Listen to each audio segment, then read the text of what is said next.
Bueno, hermanos amados, les abrazo en el amor del Señor a todos los hermanos, a todas las hermanas de la iglesia especialmente y a todos los que nos ven por Facebook en este momento. Hoy es el día domingo, creo que es 5, amor, ¿no? 5 de abril, ¿no? Del 2020. Hoy queremos saludar al hermano Néstor, nuestro hermano, a la esposa, Néstor Díaz, que hoy cumpleaños. Le queremos decir un feliz cumpleaños, hermano. Dios te bendiga mucho. Y a Jessica Taguada. Y también a Jessica Taguada, que cumplió años ayer, amor. Hoy. Hoy cumpleaños. Que Dios te bendiga, Jessica. Te amamos mucho, siempre te llevamos en nuestro corazón. El Señor te bendiga grandemente, hija. Bueno, vamos a hacer una oración y vamos a comenzar. No, Señor amado, estamos delante de tu presencia en esta hora, conjuntamente con mi amada esposa, para hacer tu programa, Señor.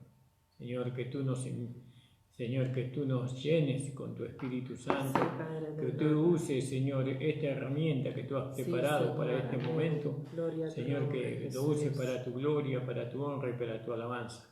Señor, ayúdanos, Señor, a trazar tu palabra, Señor, para que los hermanos puedan, Señor, tener más claridad en la visión que ha tenido el apóstol Juan, Señor, en el día del Señor. Todo con tu ayuda, Señor, en el nombre de Jesús, amén. Amén. Entonces, vamos a leer, primero vamos a cantar una alabanza. Podríamos cantar una de la carpeta más. Bueno. Tenemos una carpeta, el 1 vamos a cantar, ¿no? Vamos a cantar el número 1 allá en el armario ahí. Bueno, como quiera más. Están acá. Bueno, dale. Gracias le damos al Señor, hermanos, saluda a los hermanos que están despiertos. No, despierto literalmente y despierto en el sentido espiritual también. Saludo al pastor Floriano, al pastor Cabral.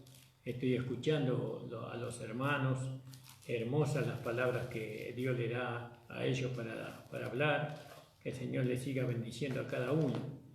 Y a todos los hermanos que también están por este medio de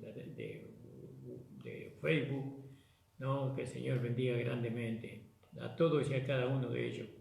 Que el Señor bendiga al hermano Jorge Gamarra en Misiones, a la hermana Nila.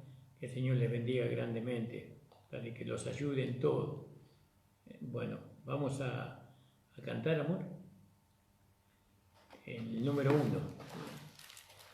Aprendimos de Dios, fuimos enseñados por Él, preparaste obra de antemano para que anduviésemos en ellas.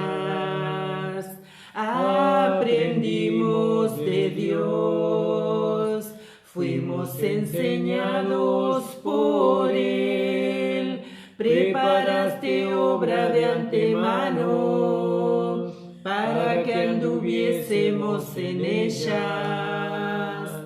Hemos creído, fuimos llamados para que en este tiempo podamos manifestar la vida, tu vida, la hemos recibido y la podemos manifestar. Hemos creído, fuimos llamados para que en este tiempo podamos manifestar la vida, tu vida, la hemos recibido y la podemos manifestar. Aleluya, gloria a Dios. Gracias, Señor. Qué maravilloso, ¿no? Hemos recibido una vida y ahora la podemos manifestar. Amén, gloria a Dios. Porque hemos recibido el mensaje de la gracia. Gracias, Señor. Aleluya, gloria a Gloria a Dios. tu nombre, Jesús. Vamos a leer ahí en el libro de Apocalipsis, en el capítulo 2, versículo 12, pero más bien el versículo 14 más, ¿no? El versículo 14 del libro de Apocalipsis. Ayer hablábamos sobre la doctrina de Balaam y quiero hacer antes de ir a la doctrina de los Nicolaitas, quiero hacer una breve terminación en cuanto a la doctrina de Balaam. Sí, amor. 2:14. Pero tengo unas pocas cosas contra ti, que tienes ahí a los que retienen la doctrina de Balaam, que enseñaba a Balac a poner tropiezo ante los hijos de Israel, a comer de cosas sacrificadas a los ídolos y a cometer fornicación. Y bueno, y ahí podíamos leer un poco el capítulo 22 de Números, ¿no? Y después el capítulo 25 de Números. Y ahí vamos a ver el tropiezo. ¿Cuál fue el tropiezo que Balaam puso a los hijos de Israel? Como él no los pudo maldecir, no, porque Dios no se lo permitió y no pudo obtener la recompensa que le ofrecía Balac, no, pero aunque no la pudo obtener, no quiere decir por maldecir, él no la pudo obtener por maldecir a los hijos de Israel, pero no sabemos si la obtuvo después, ¿no? A poner el tropiezo en los hijos de Israel. No sabemos si no la obtuvo después, ¿no? Pero usando un engaño, ¿no? Entonces vamos a ver ese engaño que Balaam usó para engañar a los hijos de Israel, ¿no? Y esa doctrina sigue hasta hoy. Sí, amor. 22-25. Entonces se levantó Balaam y se fue y volvió a su lugar, y también Balac se fue por su camino. Y en el 25 de Números dice: moraba Israel en Sittim, y el pueblo empezó a fornicar con las hijas de Moab, las cuales invitaban al pueblo a los sacrificios de sus dioses. Y el pueblo comió y se inclinó a sus dioses. Amén. Un poquitito. Porque acá no habla de que Balaam hizo tropezar a los hijos de Israel. Acá no dice sobre eso, sobre el engaño, sobre el ardil. Él dice ahí en el 22 que él se fue a su casa y Balaam se fue por su camino.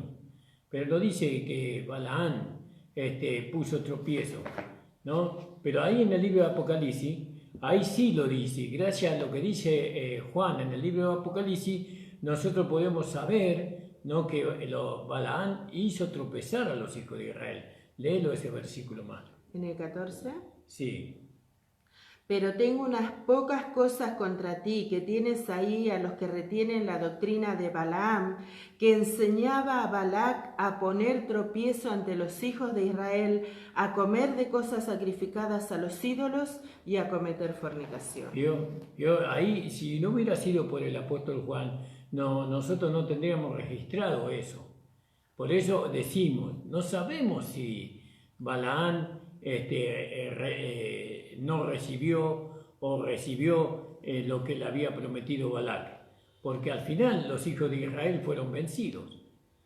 De alguna u otra manera fueron vencidos los hijos de Israel y no destruyeron a Balac, no lo destruyeron como Dios quería que así fuese, ¿no? Sino que Balaam buscó la forma, no los maldijo, pero los engañó, los hizo caer, les puso el pie para tropezar ahí y cayeron en el engaño. Y ahora vamos a ver el engaño. Seguid leyendo, amor. Moraba Israel en Sittim, y el pueblo empezó a fornicar con las hijas de Moab, las cuales invitaban al pueblo a los sacrificios de sus dioses. Y el pueblo comió y se inclinó a sus dioses. Así acudió el pueblo a Baal Peor, y el furor de Jehová se encendió contra Israel. ¿Sigo? Y Jehová dijo a Moisés: toma todos los príncipes del pueblo y ahórcalos ante Jehová delante del sol, y el ardor de la ira de Jehová se apartará de Israel. Entonces Moisés dijo a los jueces de Israel: matad cada uno a aquello de los vuestros que se han juntado con Baal-peor. Y he aquí un varón de los hijos de Israel vino y trajo una madianita a sus hermanos a ojos de Moisés y de toda la congregación de los hijos de Israel, mientras lloraban ellos a la puerta del tabernáculo de reunión. Y lo vio Fines, hijo de Eleazar, hijo del sacerdote Aarón, y se levantó en medio de la congregación y tomó una lanza en su mano y fue tras el varón de Israel a la tienda y los alanceó a ambos, al varón de Israel y a la mujer por su vientre, y cesó la mortandad de los hijos de Hasta ahí Israel. nomás por ahora. Entonces acá vemos, ¿no?, cuál fue el tropiezo o el engaño, el ardid que usó Balaán para hacer tropezar a los hijos de Israel, ¿no?, que llevó a los hijos de Israel, ¿no?, a casarse con las moabitas, ¿no?, a casarse, a emparentarse con las moabitas, y eso era abominación delante de Dios, eso Dios no quería que los hijos de Israel, su pueblo, se unieran a ese pueblo, ¿no?, por la maldad que había en ese pueblo, ¿no? Entonces, ¿qué hicieron los hijos de Israel? En vez de destruir a los moabitas, ellos entregaron sus hijos a las hijas de ellos y las hijas de ellos a sus hijos. Fíjese, pero había un hombre celoso en ese tiempo, que fue el hijo del sacerdote Aarón, que es Finés, y dice que él vio que un israelita trajo a una moabita a la casa, a la tienda, y él tomó una lanza, dice, y se fue a la tienda de este israelita y mató a la mujer y al israelita lo mató. Y dice que cesó la mortandad. Ahora, en este tiempo, porque en este tiempo ocurre lo mismo. En este tiempo, cuando nosotros permitimos, ¿no?, en nuestras congregaciones, que una hija de Dios se emparente con un moabita, con una persona del mundo, ¿no?, eso es abominación a los ojos de Dios, ¿no? Y eso habla de que la iglesia, que antes no lo permitía, ¿no?, ahora permite eso, respalda eso, ¿no?, que nuestros hijos casarse con los impíos, nuestros hijos casarse con las moabitas, y nuestras hijas casarse con los moabitas también. Eso es abominación delante de Dios, ¿no? Por eso nosotros seguimos las pisadas de nuestro padre Abraham, ¿no?, que él dice que Sara, cuando Isaac era grande ya y le buscaron esposa, ella dijo: prefiero morirme antes que entregar a mi hijo a uno de estas naciones paganas. Y entonces, ¿qué hizo Abraham? Mandó a su siervo a buscarle una esposa para su hijo entre su parentela, ¿no? ¿Y dónde tienen que buscar los hijos de Dios su esposa? ¿No? Entre las hijas de Dios, ¿no?, entre nuestra propia parentela, entre nosotros. Los hijos de Dios deben buscar una hermana para su esposa, y las hijas de Dios deben de buscar un hermano para su esposa, para su esposo. Y esa es la voluntad de Dios, porque de ahí van a nacer una generación o una descendencia para Dios. Porque cuando nosotros nos casamos, nosotros tenemos que entender que buscamos una descendencia para Dios, no para nosotros, para Dios, porque Dios necesita una descendencia para que por medio de esa descendencia que nace en la voluntad de Dios pueda llegar a formar la esposa de Cristo. La esposa de Cristo. Entonces, fíjese si no era gravoso lo que hacía Balaam, lo que hizo Balaam. Y fíjese que ellos se postraron delante de los israelitas, se postraron delante de los dioses de los moabitas, se postraron y los adoraron y recibieron sus enseñanzas. Y no pasa hoy igual. Cuando nosotros entregamos a nuestra hija, a nuestros hijos, no toman las costumbres de ellos, no se alejan de Dios, no se empiezan a cambiar su forma de vestir, su forma de hablar, sus gustos, sus costumbres, no cambia todo eso.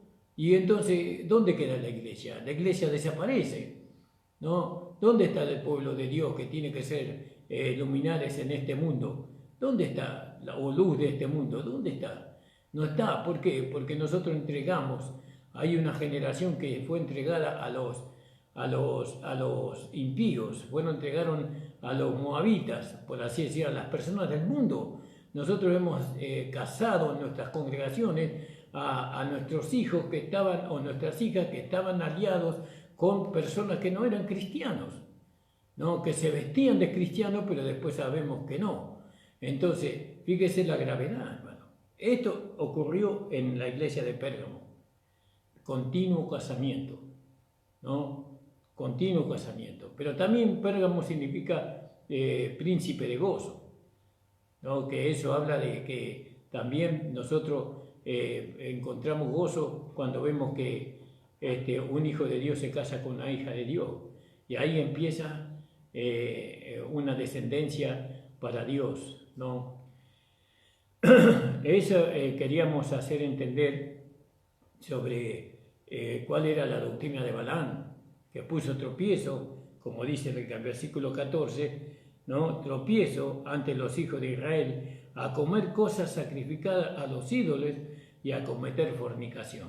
¿Yo por qué? Porque adoraron a otros dioses, ¿no? Nunca usted tiene que permitir que su hija, que su hijo, no permitir, nunca puede consentir, por así decirlo, porque no lo podemos impedir, pero nunca usted puede consentir, ¿no? Que su hija se case con un impío, con un mundano, ¿no? Nunca podemos aceptar eso, ¿no? Nosotros tenemos que llevarle a nuestros hijos, a nuestras hijas, que ellos se tienen que casar con una descendencia, de nuestra descendencia, una hermana o un hermano en Cristo. Bueno, que el Señor nos ayude, que el Señor, por eso el trabajo comienza en la cuna, la doctrina comienza en la cuna. No lo podemos adoctrinar a nuestros hijos cuando ya están grandes. Ellos tienen que recibir. Por eso cuando enseñan los pastores que la mujer es formadora de vida, ¿cuándo está formado? No solamente cuando se va formando en el vientre, sino cuando sale afuera también. Le va enseñando al hijo, a la hija, que ella no puede ser, que el día de mañana se pueda casar con uno que no sea uno de su propia parentela. No puede buscar en el mundo. Y si ellos por ahí se levantan y se rebelan contra lo que está establecido por Dios en su palabra, entonces nosotros no podemos consentir. ¿Y por qué no venís a mi casamiento? No puedo ir en contra de Dios. Lo siento muchísimo en el alma, pero no puedo hacerlo, ¿no? Porque eso es decir que lo que está mal, decir malo, bueno a lo malo, y nosotros no podemos hacer así. Entonces fíjese, ¿y qué decía Dios sobre esto? ¿No? Que Balaam puso tropiezo, ¿no? De esta forma a los hijos de Israel, y dice que Dios aborrecía también la doctrina de Balaam, aborrecía. Y también tienes a los que retienen la doctrina de los nicolaitas, dice, en el versículo 15, amor, a ver. Y también tienes a los que retienen las doctrinas de los nicolaitas, la que yo aborrezco. Ahora fíjese que el nicolaísmo y el balaísmo se relacionan. Y vamos a ver la relación que hay entre ellos. El balaísmo abrió la puerta, digamos, marcó el camino a seguir, ¿no? ¿Por medio de qué? Por medio, los nicolaitas para mí son personas que no nacen de nuevo, pero sin embargo toman dentro de la iglesia un lugar primario, por así decirlo, y establecen su propia doctrina, su propia idea, ¿no? Y llevan a la iglesia a alejarse de Dios más todavía. Entonces, la doctrina de Balaam le permitió a la doctrina de los nicolaitas establecerse en medio de la iglesia. Ellos abrieron el camino. Ahora, los hechos de los nicolaitas, como dice la palabra de Dios, está escondido de la asamblea, de los hermanos, ¿no? sabemos en el versículo 6 que dice más. ¿Versículo? 6. ¿6? Sí. 1:6 o 2:6? 2:6. 2:6. Pero tienes esto, que aborreces las obras de los nicolaítas, las cuales yo también aborrezco.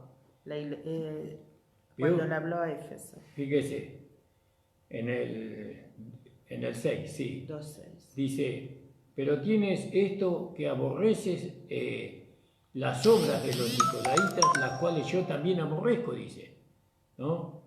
Y entonces, no solamente las obras de los nicolaítas, sino también la doctrina de los nicolaítas, ¿no?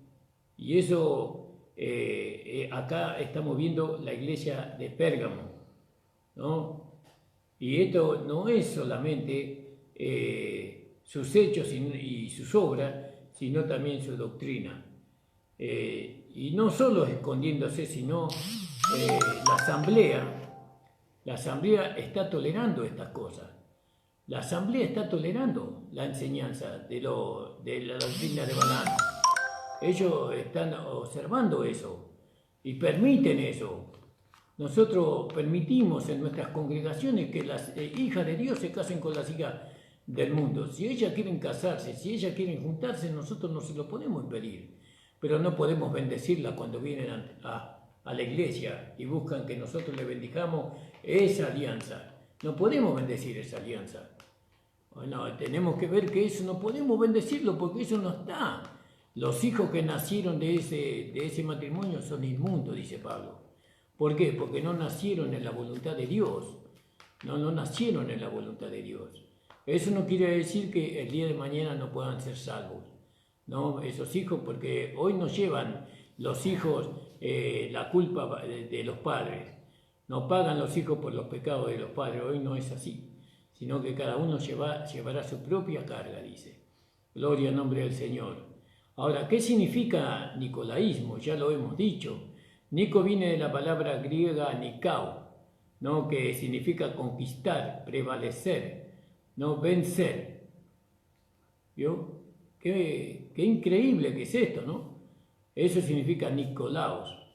Y es la misma palabra que está traducida muchas veces vencido en otros capítulos de la palabra de Dios, por ejemplo, ahí en el capítulo 5, versículo 5 de Apocalipsis, ¿no? Gloria al nombre del Señor. Sí. Así nicolaíta significa gobernante o vencedor del pueblo. Eso significa. Y uno de los ancianos me dijo, no llores, he aquí que el león de la tribu de Judá, la raíz de David, ha vencido para abrir el libro y desatar sus 7 sellos. Claro, pero ahí él venció al diablo, él venció la muerte, Jesús, Nico vencedor. Jesucristo era un Nico vencedor, porque Nico significa vencedor o vencer. Y él venció en la cruz del Calvario a todos sus enemigos. Pero no era Nicolaos, ¿no? Sino que era vencedor de la muerte, vencedor del pecado, vencedor del diablo, vencedor del mundo, el Señor, así, por eso está en ese versículo. Entonces, Jesucristo fue Nico vencedor. Él no fue un clérigo, ¿no? Fue un siervo de Dios.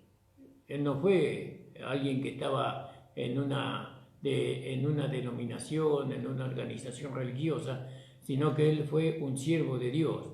Y él no tuvo señorío sobre la edad del Señor, como dice capítulo 1, primera de Pedro, capítulo 5, versículo 3, ¿no? Porque él murió por la iglesia, ¿no? Para que pudiera santificarla. Nosotros somos hermanos, no somos unos superiores a los otros, ni tampoco somos esclavos, somos hermanos entre nosotros. En todo caso somos esclavos de Cristo, pero por amor, ¿no? Como habla el Antiguo Testamento. Vamos a leer ahí en 1 de Pedro 5:3. No como teniendo señorío sobre los que están a vuestro cuidado, sino siendo ejemplos de la grey. Ahí en 1 de Corintios también, amor, léeme en el capítulo 12, versículo 20. ¿Qué somos nosotros? Nosotros somos muchos miembros en un cuerpo. Eso somos. Somos miembros del cuerpo de Cristo. Cristo es la cabeza del cuerpo. Nosotros dependemos todos los unos de los otros para que podamos llevar a cabo lo que la cabeza ordena. Sí, amor. Primera de Corintios 12:20. 12:20. Pero ahora son muchos los miembros, pero el cuerpo es uno solo. Claro, entonces somos uno solo, un solo cuerpo. Cada uno, nosotros tenemos que vernos todos miembros los unos de los otros. Y tenemos que amarnos y tenemos que respetarnos los unos a los otros. Alabado sea el Señor. Cada hermano individualmente está llamado a ser un vencedor. No, un vencedor. Único vencedor estamos llamados, amados. Y eso nosotros lo podemos hacer porque fuimos revestidos, ¿no? Con la unción del Santo. No, hemos recibido la vida del nuevo hombre, hemos recibido la llenura del Espíritu Santo con la evidencia de nuevas lenguas. No hay motivo para no vencer. Pero nunca somos llamados para vencer a otro hermano, no para tomar dominio sobre otro hermano, para gobernar sobre otro hermano. Los pastores no estamos para gobernar. Nosotros no somos el gobierno, por así decirlo, el que gobierna la iglesia. La iglesia la gobierna el Señor Jesucristo, por medio de su Espíritu Santo y por medio de los pastores.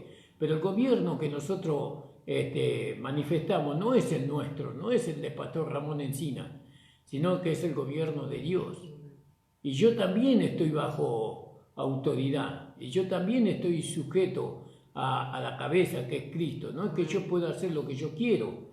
Y entonces no buscamos vencer sobre otro hermano, sino que buscamos vencer el mundo, la carne, ¿no? Aunque eso ya venció el Señor Jesucristo en la cruz del Calvario. Bueno, así nosotros los vencedores totales, también nosotros vencemos este gobierno del hombre, ¿no? Porque este es un gobierno de los gentiles, el que gobierna toda la tierra, ¿no? Y este gobierno de los gentiles, de este gobierno del hombre, invitan a los hermanos de Pérgamo, ¿no? A la doctrina de Pérgamo, a venir y predicar por salario, ¿no? Invitan a ellos para, mira, si vos predicás lo que yo quiero, lo que yo necesito, entonces yo te voy a dar tanto, ¿no? Y hay muchos hermanos que predican por dinero, y esa predicación con dinero nosotros lo hemos visto ayer que no corresponde.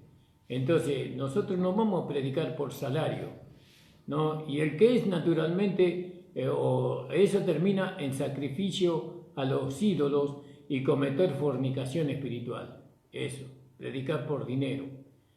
Que el Señor nos libre de semejante herejía, hermano, de semejante pecado, porque las cosas que llamarlas como son, ¿vio? Eso es pecado.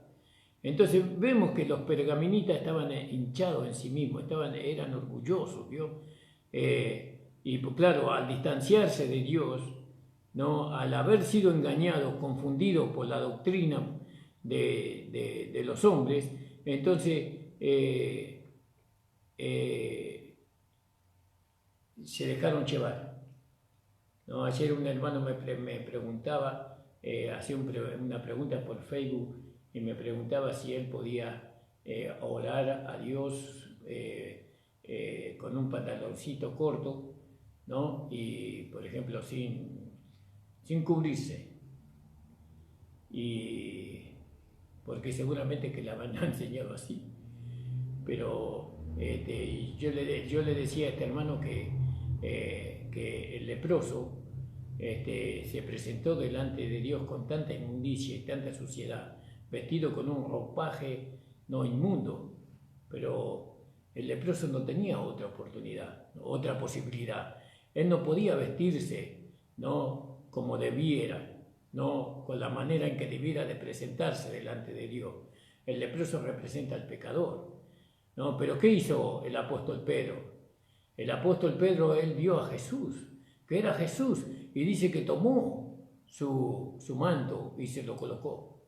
Y fue al encuentro del Señor. No fue desnudo, no fue desnudo, sino, y eso habla que nosotros estamos vestidos, ¿no? Vestidos, si bien eso tiene una interpretación espiritual también, ¿no? Pero nosotros no nos podemos presentar desnudos delante del Señor. nosotros tenemos que estar vestidos, ¿no? Con la vestimenta que el Señor nos ha dado al principio.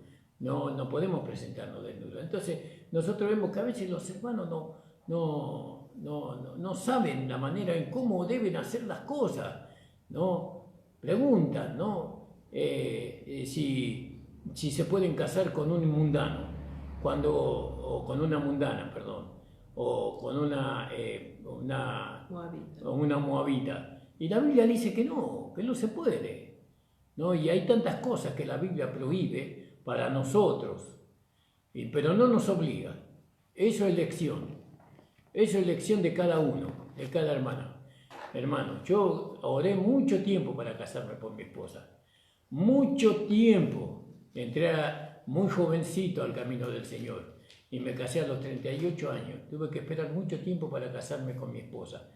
Mientras tanto yo servía al Señor. Mi vida era servir al Señor. Me iba a los viajes misioneros, levantábamos puertas con otros pastores que me enseñaron a caminar en ese campo y bueno, y me encantó, me gustó. Pero llegó un día en que vi la necesidad de casarme, ¿no? Y un hermano me dice, en un pueblo que habíamos llegado había una joven que no quería recibir a Cristo como Señor y Salvador, una buena persona, no quería recibir a Cristo como su Señor y Salvador, tenía mucha riqueza, muchos campos tenía esa mujer, y me había mirado y se había enamorado de mí, esa mujer. ¿Me vio? Y me dijo si yo quisiera casarme con ella. Y bueno, y un hermano maduro me decía, pero ¿por qué no aprovechar la ocasión y te casas con ella?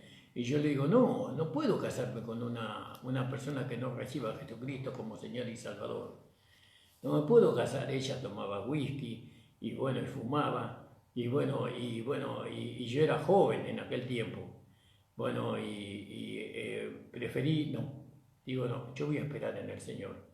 Y tuve que esperar muchísimo tiempo en el Señor. Con lágrimas en mis ojos yo oraba al Señor para que Él me preparara una esposa. Y me la preparó. Y vino de allá del Chaco, ¿no? Y la mujer más hermosa del Chaco, veo que hacen fiesta para la princesa. Bueno, la reina el Señor me regaló. Y gracias le doy al Señor por mi amada esposa. Y eso tenemos que escoger. Uno escoge. Pero sepa que esa elección, esa decisión que nosotros tomemos acá va a repercutir en las eternidades que vienen, en nuestra posición, en nuestro lugar.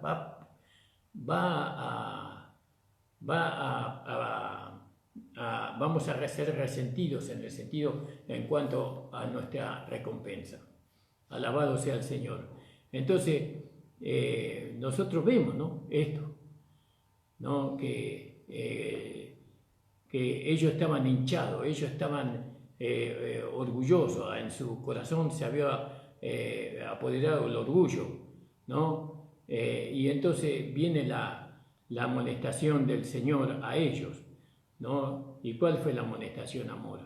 En el capítulo de 16. Sí. Por tanto, arrepiéntete, pues si no, vendré a ti pronto y pelearé contra ellos con la espada de mi boca. Sí. El que tiene oído, oiga lo que el Espíritu dice a las iglesias. Al que venciere, daré a comer del maná escondido, y le daré una piedrecita blanca, y en la piedrecita escrito un nombre nuevo, el cual ninguno conoce sino aquel que lo recibe. Bueno, acá el primero que se tiene que arrepentir es el pastor de la congregación. El pastor se tiene que arrepentir. Es el primero, ¿no? Debe reconocer que ha procedido mal, que le ha arruinado la vida a hermanas y a hermanos, no uno, sino a cuantos ha arruinado, bendiciendo lo que no tenía que haber sido bendecido. ¿No? Él se tiene que arrepentir. ¿No? ¿Por qué? Porque hizo algo que no está bien. ¿No? Y bueno, y el Señor le va a perdonar. Pero no solamente arrepentirse, sino cambiar de dirección en ese sentido. Tiene que cambiar de dirección, no puede hacer lo mismo siempre. Ahora sabemos por la palabra del libro de Apocalipsis ¿no? ¿Cuál es la doctrina de los nicolaitas y cuál es la doctrina de Balaán? Alabado sea el Señor. Amén. Entonces, debe dejar de aceptar esa manera. Debe desechar esa doctrina, porque esa es una doctrina que entró a la iglesia. Sí, uno puede casarse con quien quiere. No nos podemos casar con quien queremos. A veces nuestro corazón nos engaña y nos lleva a enamorarnos a nosotros de una persona del mundo. Pero hay que quitar los ojos de allí. Y bueno, entonces los hijos, ¿qué hacen? Se van al mundo y dejan la iglesia. Bueno, eso es decisión de ellos. Ellos es decisión de ellos, pero nosotros no podemos darle la bienvenida. No le podemos dar la bienvenida, a no ser que esa persona se convierta, reciba a Jesucristo de todo corazón, confiese con su boca, ¿no?, al Señor. ¿Entiende? Amor, están golpeando. Entonces, ¿se da cuenta, hermano? ¿Se da cuenta, hermana amada? Bueno, entonces, estos hermanos que se separan, que se arrepienten, ¿no?, que de lo que hicieron, ¿no?, porque fue terrible lo que hizo Balaam, ¿no?, de hacer tropezar a los hijos de Israel, y fue terrible haber aceptado la doctrina de los nicolaitas, ¿no?, gobernar sobre la iglesia del Señor como que ellos fueran los dueños. Eso fue terrible lo que hicieron. Entonces, ellos son, cuando ellos se arrepienten, son los vencedores de esta fila, ¿no? Es una fila más baja que la de Esmirna y que la de Filadelfia. Es más baja, ¿no? Pero dice que ellos van a tener una recompensa menor. Y después ya vamos a ver la recompensa. ¿Me mostraste de nuevo, más? Escribe al ángel de la iglesia, el mensaje es para el pastor. Claro, perfecto. Es para el pastor, por lo tanto el pastor es el primero que se tiene que arrepentir de eso. Pero desgraciadamente la recompensa es inferior. Ya vamos a ir a la recompensa a su debido tiempo. Bueno, ahora vamos a entrar a trazar la iglesia de Tiatira, ¿no?, que eso se encuentra en el capítulo 2, versículo 18 del libro de Apocalipsis. ¿Leo? Sí, amor. Y escribe al ángel de la iglesia en Tiatira, el Hijo de Dios, el que tiene ojos como llama de fuego y pies semejante al bronce bruñido, dice esto: yo conozco tus obras y amor y fe y servicio y tu paciencia, y que tus obras postreras son más que las primeras. Pero tengo unas pocas cosas contra ti, que toleras esa mujer Jezabel, que se dice profetiza, enseñe y seduzca a mis siervos a fornicar y a comer cosas sacrificadas a los ídolos. Amén. Ahora, ¿cómo se formó esta iglesia? Esta iglesia se formó a través de los no vencedores de Éfeso. Los no vencedores de Éfeso, ellos formaron la iglesia de Pérgamo, que significa continuo casamiento, ¿no? Y la iglesia de Tiatira significa sacrificio de labor. Eso significa Tiatira, sacrificio de labor. Esta iglesia se formó con los no vencedores de la iglesia de Pérgamo, ¿no? Porque el Señor le llama a arrepentirse a Pérgamo, al pastor de Pérgamo, de la iglesia de Pérgamo, le exhorta que se arrepienta, ¿no? Y el pastor no se arrepiente, por lo tanto la iglesia sigue en la misma dirección.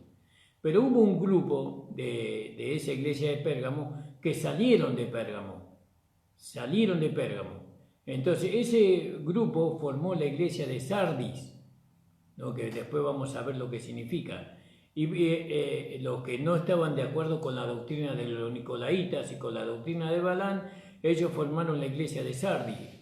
Bueno, pero los que estuvieron de acuerdo con la doctrina de Balaam y la doctrina de los nicolaitas, ellos formaron la iglesia de Tiatira.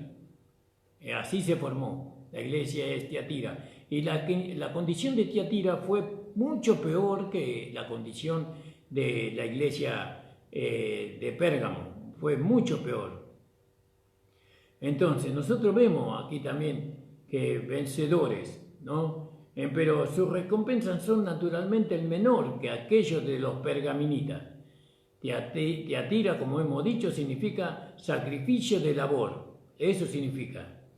Y es la más completa expresión del esfuerzo propio proveniente de la legalidad. ¿Vio? ¿Dónde le lleva a la legalidad? ¿No? A las obras.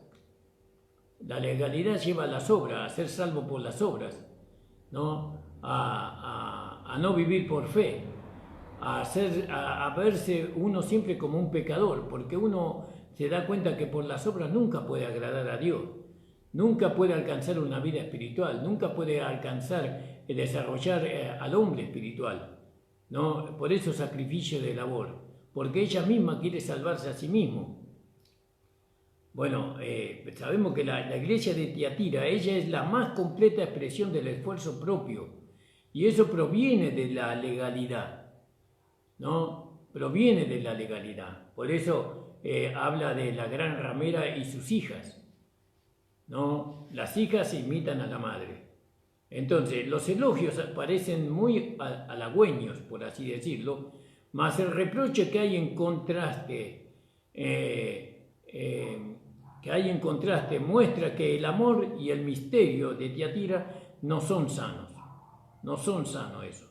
Pues que no están andando, ¿no?, en el espíritu ellos no andan en el espíritu, por supuesto que no, ¿no? El más sorprendente punto de semejanza entre esta asamblea y Pérgamo es que los dos comen las cosas sacrificadas a los ídolos y los dos cometen fornicación.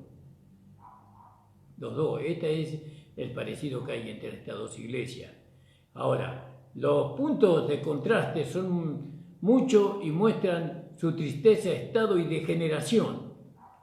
Los puntos que los contrastan a la Pérgamo y a Tiatira. Aquí solamente representada por Jezabel, ¿no? Solamente que los que tienen la doctrina de Balaam, dice. Aquí no solamente están los que tienen la doctrina de Balaam, sino que la asamblea misma, la iglesia misma, representada por Jezabel, actualmente enseña estas prácticas de idolatría.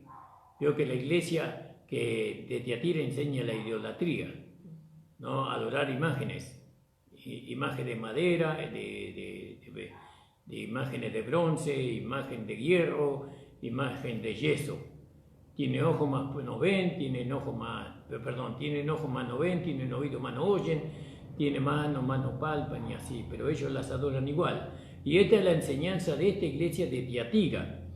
Esta iglesia de Tiatira no reconoce a Jesucristo como el sumo pontífice, sino que el sumo pontífice es un hombre, ¿no? El puente entre Dios y los hombres es un hombre, pero no Jesucristo hombre, sino un hombre llamado el Papa, en este caso, ¿no? Bueno, entonces,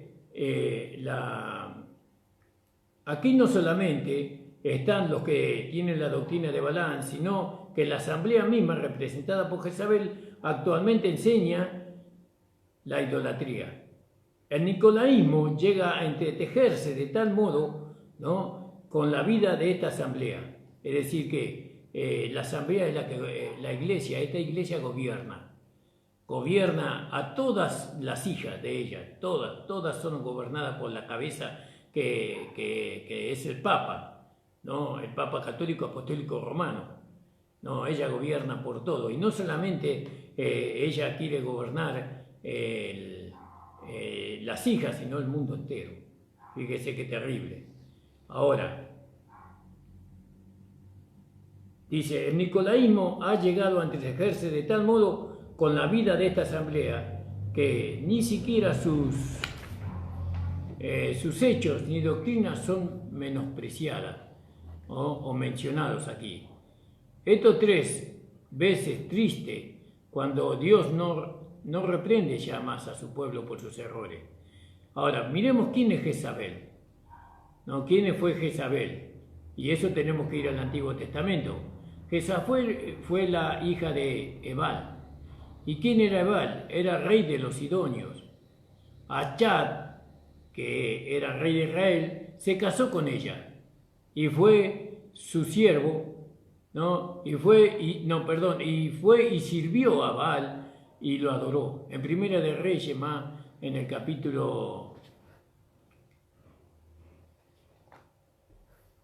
creo que es en el capítulo 16, versículo 31, me parece más. Primera de Reyes. Entonces fíjese que la Iglesia Católica no le importa si una persona que no es de su misma creencia se casa con otra persona que es de una creencia diferente. No les importa. Ellos no tienen ese celo, ¿no? Y si la persona esa viene con una creencia, por ejemplo, espiritista o un bandista o una creencia diabólica, a ellos no les importa, ellos casan a todo el mundo. No importa con quién usted se case. Esa es la doctrina de Balaán, ¿no? Y la doctrina de los nicolaitas es ser vencedor sobre la grey del Señor. No, esa es la doctrina. Eso nació en Pérgamo y siguió en Tiatira peor. ¿Lo encontraste más? Sí. En el 29 dice, comenzó a reinar Acab, hijo de Omri, sobre Israel. Comenzó a reinar Acab, hijo de Omri, sobre Israel, el año 38 de Asa, rey de Judá. Y reinó Acab, hijo de Omri, sobre Israel en Samaria 22 años. Y Acab, hijo de Omri, hizo lo malo ante los ojos de Jehová, más que todos los que reinaron antes que él, porque le fue ligera cosa andar en los pecados de Jeroboam, hijo de Nabat, y tomó por mujer a Jezabel, hija de Etbal, rey de los sidonios, y fue y sirvió a Baal y lo adoró. Fíjese, él tuvo en poco servir al pecado. Él tomó en poco la santidad, el temor a Dios. Él tomó en poco en no consultar a la palabra de Dios para hacer ese casamiento que no tendría que haber hecho. No tomamos en poco la vida de nuestros hijos y de nuestras hijas, la tomamos en poco, la hemos dado a la mano de aquellos que no son hijos de Dios, que tienen otros gustos, que tienen otra dirección en su vida, otras creencias, y nosotros no, le tuvimos en poco. Como este rey, que fue el más malo, dice, que no hubo como él, no hubo la maldad que él hizo, no hubo, porque dice, más que todos los que reinaron fue y sirvió a Baal y lo adoró. Bueno, y aquella mujer idólatra está conocida como la más malvada de las mujeres. El significado de su nombre es isla del estorcolero, ¿no? Que armoniza con su merecido destino, ¿no? Eso nosotros sabemos por lo que dice en Segunda de Reyes 9:37, me parece que más, ¿no? Entonces fíjese lo que es no juzgar entre iglesia e iglesia. Usted no puede ir a cualquier iglesia. No puede ir usted, si usted verdaderamente quiere ser la esposa de Cristo, si usted quiere levantarse en la resurrección de entre los muertos o ser arrebatado en la primera fila, usted no puede ir a cualquier iglesia.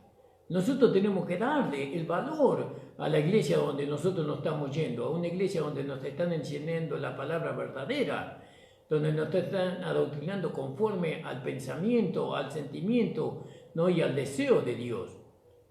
Tenemos que dar el valor a estos pastores que Dios ha levantado y que ellos han dispuesto todo su ser para que otros sean edificados. Han renunciado a su propia vida para poder beneficiar a la vida de cientos y de muchos hermanos. Hay que darle valor a eso, hermano. Hay que darle valor, ¿no? Por eso, gloria a Dios por la iglesia en la cual nosotros estamos. No a cualquier iglesia se puede ir. porque hay que mirar la doctrina. Pero ¿cómo vas a ver la doctrina en una persona que recién entra? No, pero usted, ¿cuántas veces usted ganó un alma y usted dice, vaya a una iglesia evangélica? Vaya a cualquier iglesia evangélica que tenga cerca de su casa, usted vaya ahí. Le mandamos, nosotros mismos le mandamos, y lo ponemos en las manos de estas iglesias que mantienen la doctrina de Balaam y la doctrina de los nicolaitas. Si usted gana un alma, hermano, usted la está ganando para llevarla donde usted está. Si no, déjela ahí, no la gane, mejor que quede en la ignorancia, no, mejor que quede ahí. Pero usted va y lo lleva allá, ¿y qué le sirve? ¿De qué le sirve que usted le haya ganado y usted la manda ahora a una iglesia nicolaita o de que tiene la doctrina de Balaam? ¿De qué le sirve? La pérdida, el sufrimiento que va a tener. ¿Qué íbamos a leer más? Segunda de Reyes, capítulo 9, versículo 37.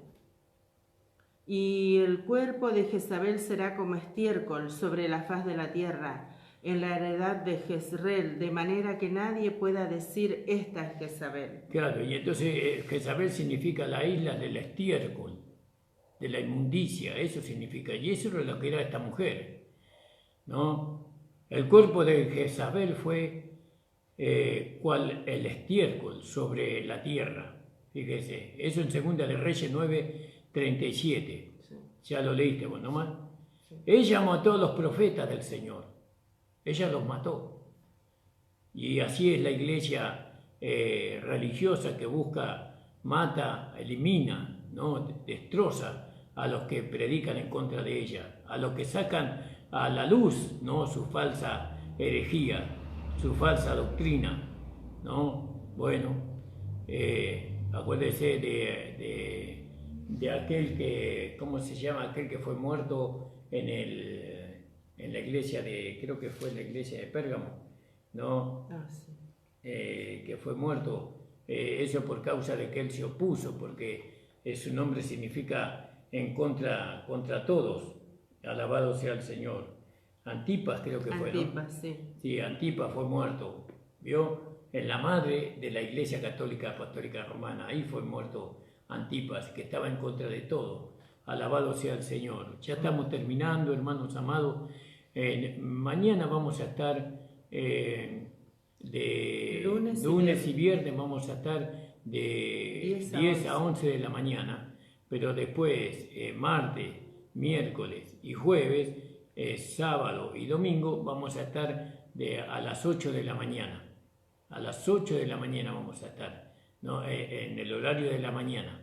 Mañana, por ejemplo, vamos a estar a las 10, de 10 a 11 de la mañana, porque de esa forma nosotros hacemos una conexión con la radio y también podemos salir por la radio, para que los vecinos puedan escuchar también la palabra del Señor. Entonces, fíjese, hermano, qué terrible que es ir a una iglesia donde no se enseña la verdad. Usted habla a una persona y le dice,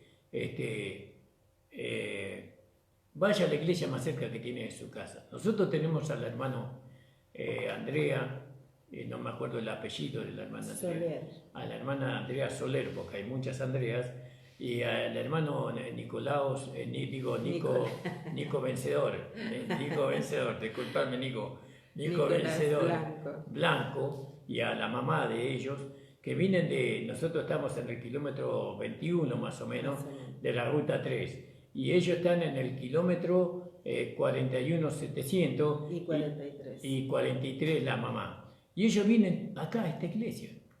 Y la gente le pregunta a ellos, ¿por qué vienen acá, teniendo iglesia más cercana a su casa? ¿Por qué vienen? ¿Por qué viajan siempre? Y no faltan, casi nunca faltan a la iglesia los hermanos, siempre fieles, hermanos fieles, no vienen de tan lejos.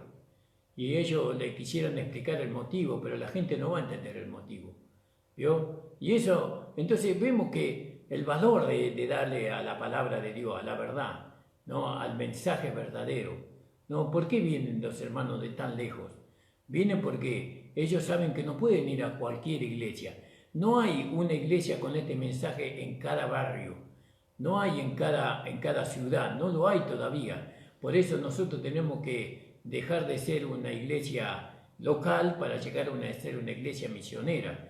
¿no? Una iglesia apostólica, porque eso es lo que significa misionero, significa enviado, significa eso, perdón, apóstol, significa enviado, ¿no? Un misionero es un apóstol, una persona enviada. Muchos se me van a enojar por esto, pero yo los perdono. Señor les bendiga, hermanos amados, vamos a orar y ya nos vamos a ver hoy a las 8 a 9 de la noche.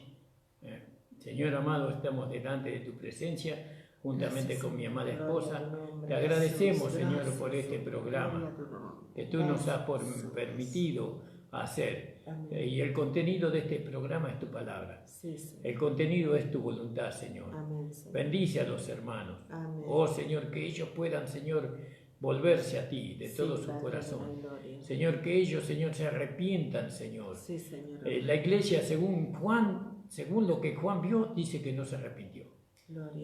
Según no se arrepintió, pero hubieron vencedores. Hubieron vencedores, pero eso no quiere decir que se hayan arrepentido. Hubieron vencedores de la iglesia, porque vemos que la iglesia de Tiatira son el resultado de aquellos que no se arrepintieron o que no vencieron, por así decirlo, la condición de Pérgamo. Pero también está la iglesia de Sardis. La iglesia de Sardis no sabemos si se arrepintieron de su doctrina.